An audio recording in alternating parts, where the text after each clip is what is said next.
I don't have to tell you all that this is playing out in K through 12 education. This is not just a matter of what's being taught in the humanities department at University Toronto or Brown or wherever else. It's filtered down to our high schools and middle schools and elementary schools. And so I have a really distinguished panel today, and I'm gonna start with Casey Babb, who's a senior fellow with the Macdonald-Laurier Institute, and also really a very thoughtful person. I've followed his work, maybe sort of set the stage. Casey, what is happening that we're at this moment now where we're seeing crazy teachers in Toronto School District, taking kids to protest? Right. Well, this is a great question. First of all, thank you for having me. There was a speaker here earlier, and I think this is a good place to maybe just start in terms of my own thinking, who said, I think it was David, I don't know where he is, but he said that we are at war. Maybe he's gone now, I don't know if he's here, but he's bang on when he said that. To me, that's what this is. This is a war, but this didn't start on October 7th. This is a war of ideas, and I think fundamentally, at the heart of this, and nobody's really talked about the other camp or camps that is part of this. We're talking about, obviously, woke antisemitism, and when we think woke, or when I think this idea of woke or progressivism, I think white, I think young, but there are other camps here that they have found a home with. And there are issues here when it comes to Islamists and the Arab community, and people are very concerned to talk about these things, and rightfully so, I understand it.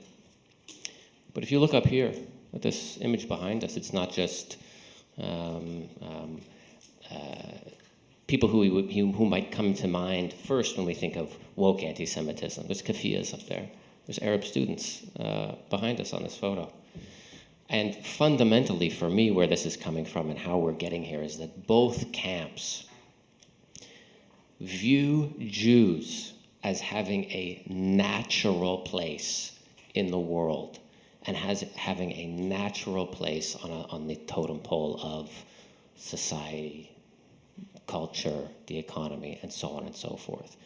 And they may not view that place from the same or through the same prism, but they both want to relegate Jews to a spot that they feel is where they belong. And right now, whether it's, talking about Israel or levels of success in the Jewish community and so on and so forth, those things are being taught to be undone. And we're seeing that in our school systems. And what David said earlier when he said, we are at war, I'm a former soldier in the Canadian Armed Forces, and I will say that since October 7th, and I haven't said this publicly to anybody, but I have felt, and I'm sure others have feel this way too, men and women. I feel guilty that I'm not there fighting, because I do feel like there's a part of me that still could fight. But then I am reminded, and that's why I go back to what David said earlier, that we have a fight here. Yes. And we have our own war here that is connected and indeed tethered to that. And I think that fundamentally is how we got here. And of course, there's a pipeline here that we're going to talk about in terms of learning and then disseminating knowledge and then learning again and disseminating this. There's a cyclical process of teaching and going through life sort of informed by what we are taught and then teaching it to others. And as somebody who teaches on university campuses now, I still do, and I would love to speak with you about getting that book to share. I see it, and I have young kids who are going on their own journey soon to K-12, and I teach students who have just essentially left it. And so I'm thinking about these things from a number of perspectives. But for me, that's sort of how we got here, is that sort of that fundamental ideology that unites both of these camps. Thank you. So we have a couple people on the panel who are sort of fighting the good fight. Tamara Gottlieb is a founding member of the Jewish Educators and Family Association. I know you're well represented here. And how do you see it? How do you see what's going on right now? Tamara? Yeah, I think it's on. Is it on? Yeah. Okay, I'm not good at sitting, and anybody who works with me knows I'm horrible at sitting, so I'm going to walk a little bit. And I'm also going to say that there's people who are sitting over there, like Stephen, like a number of the educators who are here in the room, who would do a far better job of answering this question than I would. So let's just take a step back and think it's been 5 hours. So if anybody wants to stand up and stretch, by all means. And beyond that, let's think about what we heard today. We heard about the importance of having a voice and speaking up. Agreed? We heard about the importance to combat the trends, that we have to tell the honest truth, that it's part of our Jewish identity, and we heard about how the woke ideology has really been fundamental to oppressing Jewish voice and leading to where we are today. And so we feel like we have a bit of a game plan. Like I heard people come out at lunch and go, wow, I am inspired. I am ready. I didn't think there was a silver lining, but apparently there is, and I'm ready to go and do this. And this is where I pop your bubble. Because here's the fight that's left is in our K-12 system. And the reason why I'm up here is because all of the Jewish educators who are in this room can't be, because they're prohibited to by their employment contracts. They say anything that causes a lack of confidence in the institutions of public education, and they do get fired. And they can't pay their mortgage. And it does jeopardize food security for their families. And you heard about the D and the E and the I, the diversity and the equity and the inclusion, but what they didn't tell you is why it's actually written in our K-12 public school equity or human rights policies that it's okay to call Jews white supremacists. And the definition of white supremacist is publicly available to you on the TDSB website. Did you know that?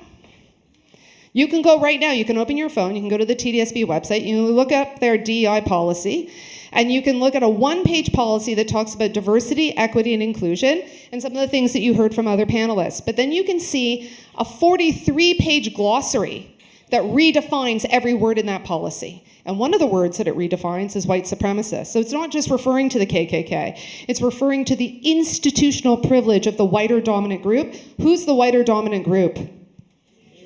That's right. So that's where we are. So you've got the sort of the structure, the understanding from this morning's speakers about the work ahead and where we need to go. But the fight is in K-12.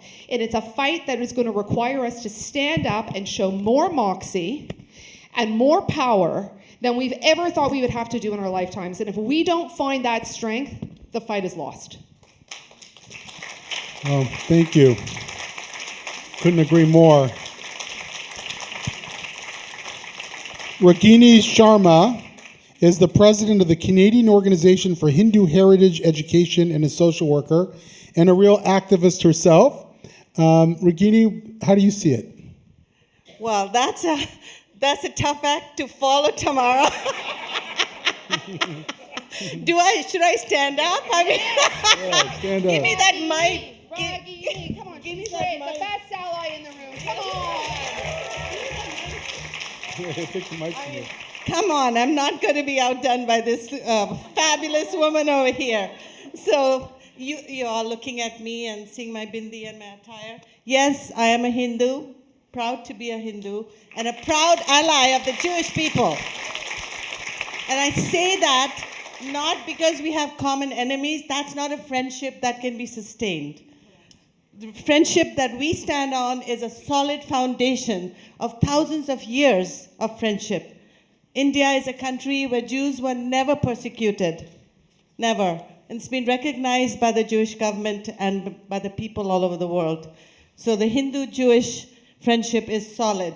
And I have many Hindu friends, if you get that. Many Hindus are interested many Jewish friends are interested in Hindu culture. They learn to meditate and yoga. So we have a huge bond. And we live and let live.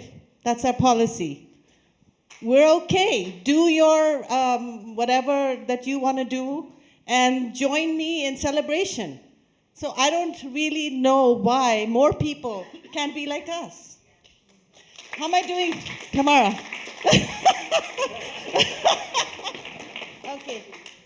Okay, so this is what brings us together, is the love that we share on an individual basis. You know, these friendships are meant to galvanize our two communities together. I see my dear friend, Michael Tieper. A big hand for him. Yeah, so many. And of course, my dearest friend here from Jeffa, Andrea, thank you for inviting me and honoring me. This is a huge honor. I have the responsibility of conveying to you a message from the Hindu community. We are with you. And how do we make that happen? We have to, it can happen because we have to learn from you. And I am completely so amazed, and I want to congratulate you as much as you see the struggles. It's nothing than extraordinary how you are so galvanized to protect your culture, your children, and fight for your cause. 9 million Jews in Israel are holding the fort. It just, when I think about that, how brave you are. We have 1 billion Hindus. I wish we could have the courage that you have shown. So with humility, and I want to convey how much I honor and respect who you are as a people. And I'm here to learn. And I've learned a lot today, actually. Of course, from Tamara, learning to speak up. So, you know, the way the allyship works, I think the Hindu community is realizing that we need to stand with the Jewish community. And we're doing that by working with Trustee Pei and the whole team, which has a lot of Jewish. I have Melissa Rosen here. She's a fabulous, another contributor to fighting this issue in schools. Okay, but can I have a few more minutes? Go ahead. Okay. I had a prepared speech. But Gottlieb got me going over here. How fire is, did somebody say joy is contagious? No, what was it? Being brave is contagious. See? Yes. Enthusiasm is contagious. So listen, I had a prepared speech. I'm an academic. I have a PhD in education. But it was in the area that the woke people wouldn't allow me to teach. Hence, I had to go in advocacy and retirement. So my dissertation was on decolonizing yoga. Now, a lot of people will think of me as woke. You know what? This is the sad part of what this woke ideology has done. It's taken up legitimate, it has, what word was this taken? Captured. It has captured legitimate space that belonged to those who are fighting for their rights. The blacks have a legitimate fight. The people who were colonized, they have a legitimate fight. I fought for yoga. Don't call it mindfulness. There's no such thing as Christian yoga. There's no such thing as goat yoga or beer yoga. There's actually beer yoga. Really, look it up. Yeah, there's so many different, so on a superficial level, the digestion and the denigration of yoga is a reality that I did my dissertation on. And it really saddens me that decolonizing and all these words that meant something to me have been captured by the woke people. They've come together to divide the world into smallest pieces, and there's no grand narrative allowed. You cannot be a nation. You cannot be a culture. Everything is about division. That's how they divide people. And what is their goal? Nothing. They have nothing good to offer. They'll keep dividing. We all hate each other. and there's no love. So I want to talk a little bit about my academic side. When I was doing my research, there was Jewish academic, her name was Callan. Has anybody heard of Callan? Evelyn Callan. She wrote about the myth of ideology. Invalidation ideology, she called it. The myth of invalidation is by talking about people as dangerous, you can create that myth that Jews, for example, they're dangerous, Hindus are dangerous, right? They create that, then they have this ideology about to explain, to give the evidence. Why are these people dangerous? Because they're going to come and take all the wealth to themselves, they're not going to share with you, basically all the evil things that they call the Jewish people. And then that gives them legitimacy to hate them. And when you start to have prejudice and hate, then it gives you a platform to apply that in life, which is discriminate, openly discriminate. So that's what's happened. She wrote it in the 1980s. And now, further to that, you all have heard about the critical race theory, which everybody has heard, they're all very intelligent and knowledgeable people here, was based on Marxism. But Marx based it on economy. Then it was broadened and generalized to everybody. So then the whole world got divided into oppressed and oppressor. And guess what? Jews are oppressors. Hindus are oppressors. In the march that just happened, a Hindu or Indian student was asked to refer to himself as a colonizer, and he refused. He said, no, I come from India. We've just come out of 1,000 years of colonization. I'm not a colonizer. Do you see how terrible this is? How weird this is? So from that, mixed with the queer studies and with intersectionality, I have to tell you the latest, and then I'll stop. The latest, which has overtaken critical race theory, is critical caste theory.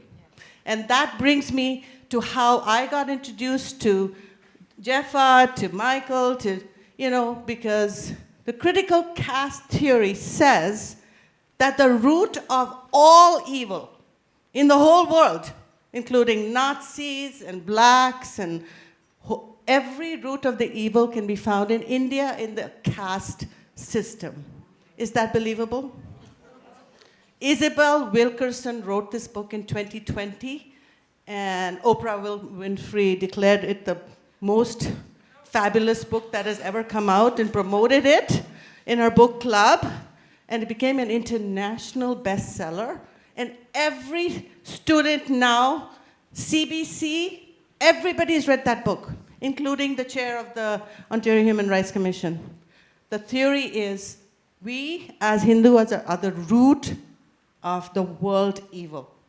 So this is where we're at. This is to the extent that the Toronto District School Board has passed a motion declaring that caste is an issue in Toronto, in Canada, in the school board, with no evidence, not getting a single. That's how I got introduced to Trustee Wei, who was the only voice of reason and rationality, and he asked the tough questions which you all are asking now, is why are the activists leading policy in the school board? Activists, APR activists are leading the policy in the school board now. Where are the parents? Did you consult with the Hindus? Did you consult with the Jews? No. So this is what's happening at the board. It's being led by activists. There's the consultation process. There's, it's brainwashing. And they actually were proposing to teach that Hindus are inherently bigoted. That if you come from India, you are coming as a bigot. This was actually passed at the TDSP. Then it went to OHRC, because it's also very woke. They also went on with it. Can you believe it? We are living in Canada. We're supposed to have a charter, right? But it's mediated by OHRC and the law. And we have, we're going pillar to post. We don't know what to do. Can you imagine at the school that just like Jews are being called oppressors and whatever other labels, horrible labels are being put, they're saying Hindus are inherently bigoted. I want to end with my prayer. Loka samasta sukhino bhavantu. Each and every prayer for peace in Hindu Dharma asks for the whole universe to be blessed. Each and every sentient being, non-living, living, the mountains, the trees, the air we breathe, we respect and honor and revere the whole universe. There's not an ounce of teaching of hate in Hindu religion. I hope that we as the Hindu community can continue to be your ally, and I'm so honored and grateful, and I've learned a lot today. Thank you. Thank you. So, thank you, Ragini, for that, and we appreciate your allyship. And I think one of the things I want to explore is where we can build coalitions with each other. But before we get there, we talked in the last panel about DEI and how it manifests in universities, and we also clearly see it in K through 12.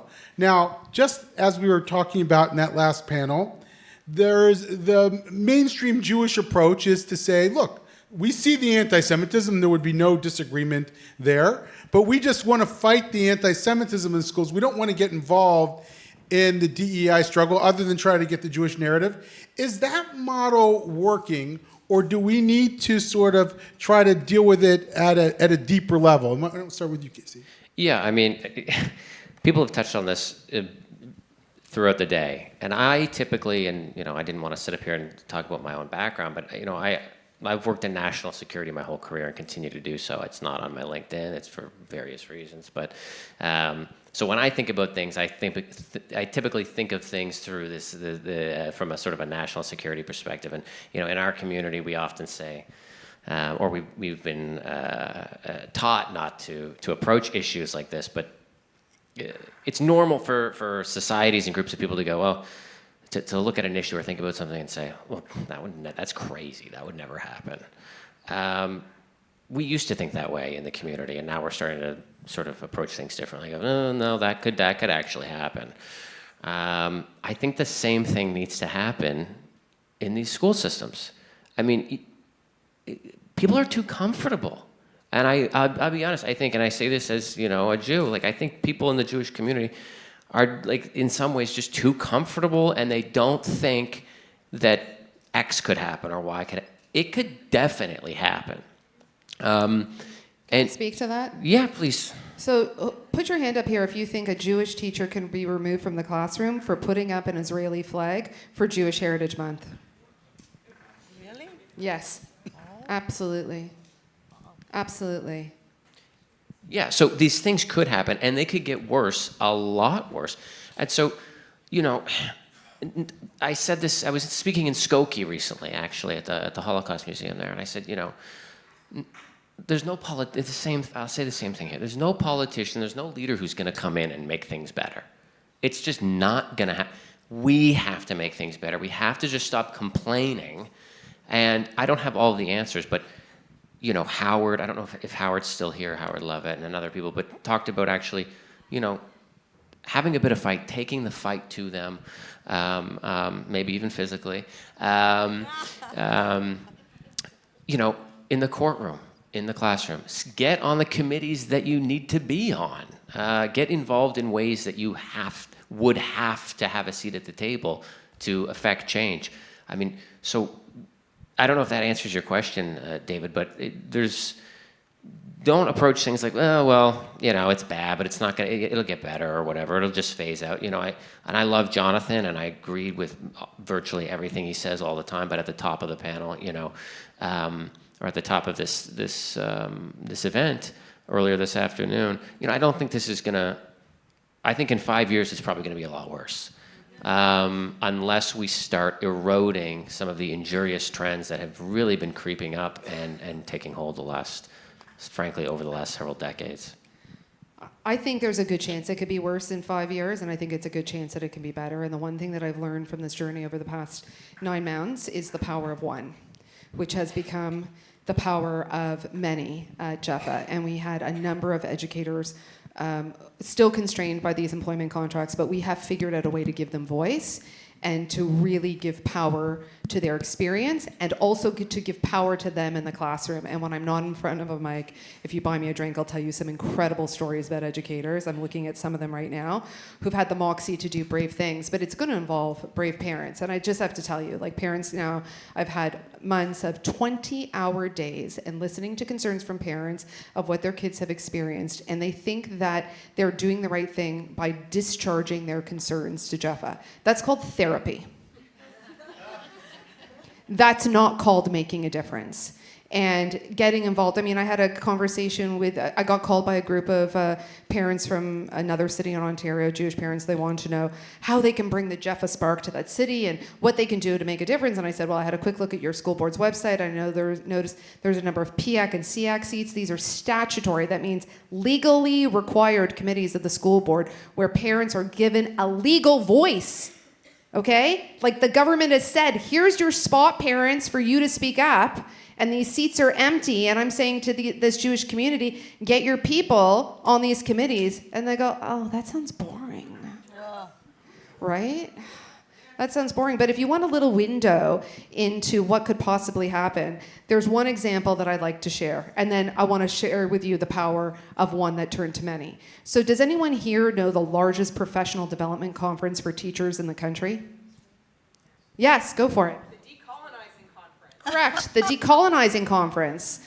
And if you want to learn more about the Decolonizing Conference, they have a really catchy URL, decolonizingconference.ca. So there's a lot going on here. David, where do you come in now? I'll come to you in a second. But I want to broaden this question here. Obviously, you have to sort of credit them in a way because look, I mean, they're good, and they've insinuated themselves into systems over a long period of time through teacher professional development and the like. And here we are every time there's an anti-Semitic act, we're Shrine Gewalt and complaining, but then they're doing the work behind the scenes and training teachers. Correct. And I guess the question is, what's our long march through institutions look like, particularly in K-12 education? Ragini, well, we've got to get, yeah. Yeah, I want to tell you about Trustee Ways and our team that's working with him. Of course I'm biased, but I do think that he's one of the only trustees at the Toronto District Board who is fighting this woke agenda. He is. And we have a good group. Yeah, that's how I got, because when the cast motion was on the committee level, he was the only trustee that spoke against it. And we suddenly connected because I said, this guy has guts and he has common sense and decency. We have been, Michael Tipper has just left, I think, but we have Melissa, Michael, many other people are working with him. It takes a team. There has to be a team behind a trustee. So I encourage each one of you, wherever you live, whoever, if you can find trustees that are sympathetic to the Jewish cause, to connect with them and form a support team, because unless they can get help, as the agendas are put up, where are the places where you can help get the delegates? So we have, Jeffa and helping with the delegations. Of course, Andrea's on our team. And it's important because we need someone on the inside. I myself have delegated several times. They won't let me delegate anymore. But they say it's the same topic. How many times can we let you speak? Which is, I guess, is their policy, which is fine. But we're looking for new delegates. That announcement has been made. But this is a commitment. This is my commitment to meet with him daily with the other people and support, way to bring motions against anti-Semitism to the table. And it's a tough, I'm telling you, it's the third time he is bringing a motion in, and if from inside we can help as much as we can. It's a tough thing. There's a lot of wokeness on the board.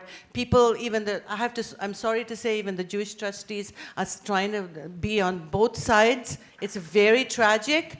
I personally, during the caste motion, had sent her a letter, I won't name which, both of them, and saying, listen, you are working with those who are promoting BDS. Why would you side with those people against innocent Hindus who have done nothing in Canada? You never received a single, oh, we have to listen to everybody. That's what I was told. Same thing is happening again. So, this is the challenge that we're facing, that, the people who are on the other side, they're very solid. And this is always the case.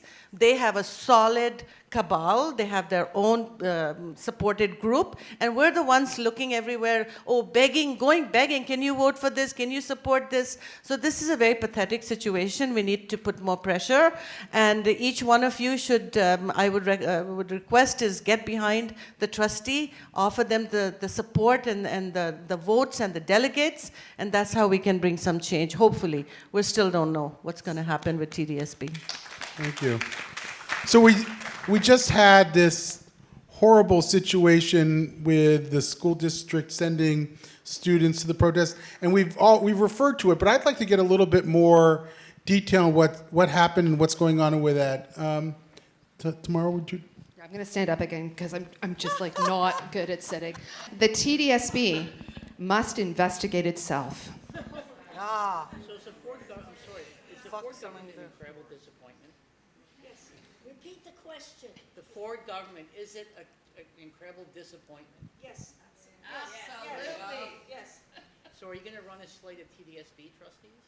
So I would just like to say that we have SOS TDSB here, who's been in this game for a long time, and Wei Dongpei, its team as well, and Kaif, who's been extremely active, and now Jeffa. And are we going to run? And there's others too, like Jordan Katz, who I think you remember from back in the day, and et cetera, et cetera. And so, yes, but you know what comes before? Like the hierarchy of getting involved is very often it goes from parent on school council to parent in one of the statutory committees of the board, like PIAC or SEAC, or sometimes in other boards are called PIC, I think up in York Region, PIC and SIC. Anyways, they all have funny acronyms, right? And then those parents actually work very closely with the trustee. They develop a game plan in terms of succession planning. So it's about being involved. Now, the really funny thing is, and I know there's parents here from Dawson, there were parents here from Dawson. There are parents, right?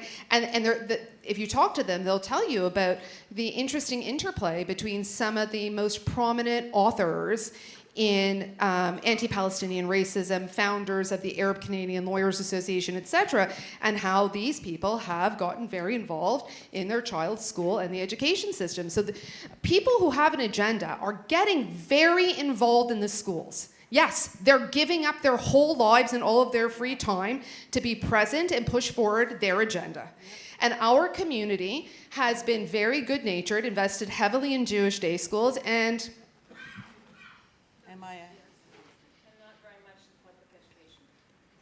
there we are. So where are we today with respect to that rally? So a few points of clarification. There wasn't one Jewish child, who was asked to wear a blue shirt. There was a class of children who were told that they should wear blue shirts in order to mark themselves as colonizers. And there was a young child who was sent home with a sticker that said, "Zionism kills." And the chants are as you saw them on video, and those videos were done by parents who, thank goodness, had gotten involved with Jeffa and learned the process and understood their responsibilities, not just to themselves and their kids, but also to the community, to be present and take information. And what are the next steps? Absolutely, complaints with the Ontario College of Teachers, because in Canada and in Ontario, it's the College of Teachers that holds the license for educators. But this is complicated because even though we have educators with concerns about other educators, they're not allowed to express those concerns in a public forum or they get their license removed. Off the record, I spoke with a non-Jewish teacher who was supposed to attend that rally with her kids at the school. She was asked to do so by her principal because this was a board-wide sanction event. When our parents contacted their superintendent to find out exactly what was going on here, the messaging they got back was that by invitation from the First Nations community, all TDSB schools were encouraged to attend. And so this one non-Jewish teacher who happened to have a handful of First Nations children in her class found out the day before that the parents of those kids weren't comfortable sending the kids to this rally. Wow. And so she thought to herself, maybe she shouldn't go either, right? And so there's lots that needs to be done. We absolutely need to get corrective action from the TDSB. How is it that Javier Davila, who I believe is still on paid leave, was at that rally? Where's Michael Tupper? He's gone. Sorry, right, Derek Chica. The educators in the room are laughing because they know exactly what I'm talking about, right?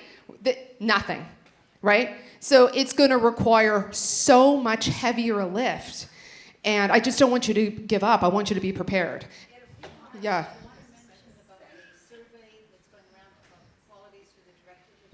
Absolutely. So I'm just going to say, as much energy as I have, and I did start here at 7 a.m. in the gym, by the way, for the speaker who said that we should be working out, lifting heavy every day, sir. Andrea has been in this longer, not that much longer because she's still very youthful. She just turned 21. And so it's in total deference to her that I say that participate in CAFE, participate in Jeffa, get on our newsletters, and then you'll find out things like the survey that TDSB is doing to look for what qualities we all need in the next director of education. It ends tonight. Don't check the DI box, and if you subscribe to the Jeffa newsletters, we gave you bullets to put right in there that included all the failings of the TDSB in the last 8 years. Yeah, I dismantled DEI, and we put in the financial failings as well, etc. If you want to come and delegate, we are hosting a training session on the 26th. There is a TDSB trustee meeting on the 25th, but we want to support Wei Dong-Pei and his motion, which is October 1st. So we're trying to get delegates out for October 1st. So please sign up to come and speak. No, you don't have to have kids in the system in order to speak. But the message here is loud and clear. It's this isn't an accident. Like that protest didn't get in the news by accident. This is people actually giving up their time to put in the work to help bring corrective action. Thank you. Well, what Tamara is saying is going on. I retired from teaching a year ago, but there are active teachers here in the room, and we are in classrooms every single day. Well, all of that is happening. So every single day. Today, I don't know how many days people have been in the classroom, but every single day, all day long. So this is happening in the background. So a teacher's day might start at 8:15 in the morning when she comes to start, or he starts to come preparing for the class that they're having, and finishes at 5:30 in the afternoon when they're finished teaching what they've done that day. This is happening in the background when they go home to their families and try and have a semblance of life. This is happening in the background. Just wanted to say that. I think it's totally true, and I'll just add, Thank if you're worried if Jewish teachers are being targeted, they are. We can talk about that in another time. So, but just to add to what Lisa said. Let's get a couple more questions, and we're going to wrap it up for the day. Yes, sir, back there. I hear you. Okay, great panel. Hi, Tamara. Jack Muscat here. I want to kind of maybe summarize a few points that we're talking about. And I also am so appreciative of what you've said. Is it Regina? Ragini. So I love the numbers, 1 billion Muslims. Hindus, it evens it up a bit. We're a small group, and we have lots of problems, and we can't do it ourselves. And I think we need to pull back a little bit and look at a broader issue, having worked in education. Education has failed. And so because we're not teaching anything academically, they've moved into the social justice stuff. So we've got the trans issues, we've got this issue, we've got that. There's a need to better align with not just us as parents, as Jewish parents and as teachers, but other parents with other groups so that we have that. I know you're thinking about that. The other thing is the timidity of the Jewish community. Historically, we've been known, even during Haman and Esther, that we get along with the people in power and we work it through, we work it out. But now we're at a point where they're not interested.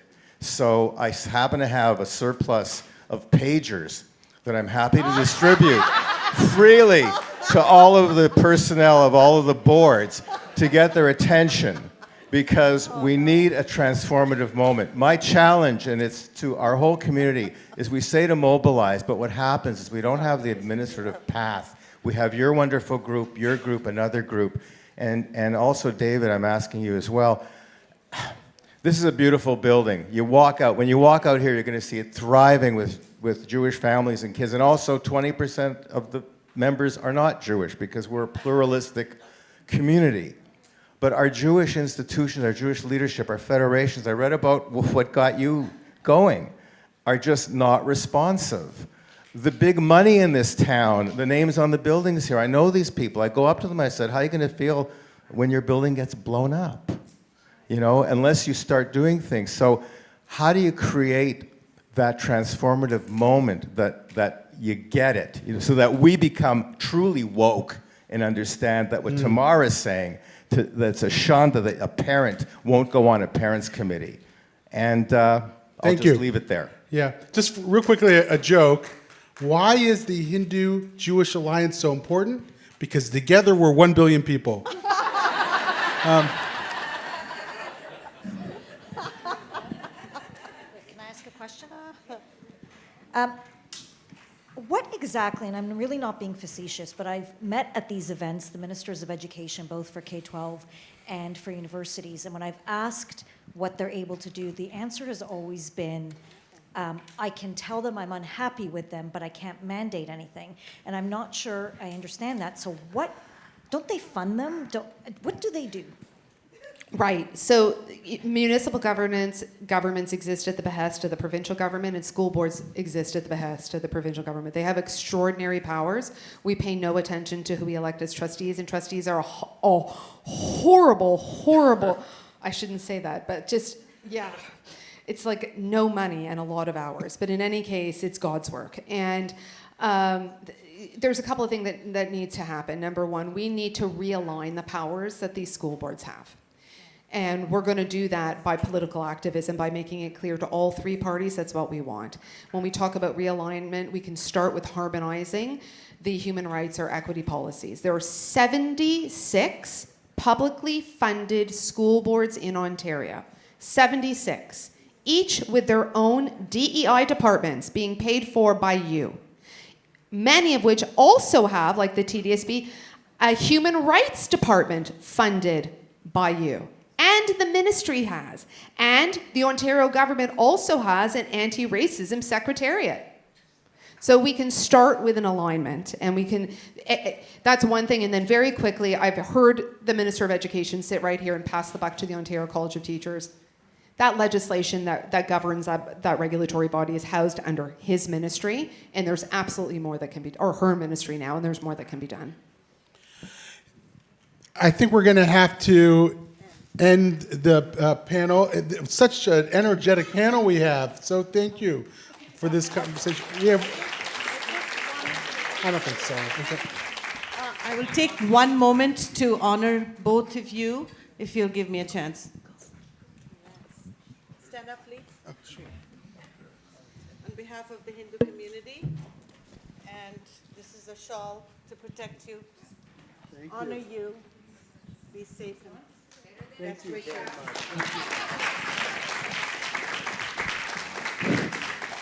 Thank you for all your hard work and all the dedication to the cause. Andrea.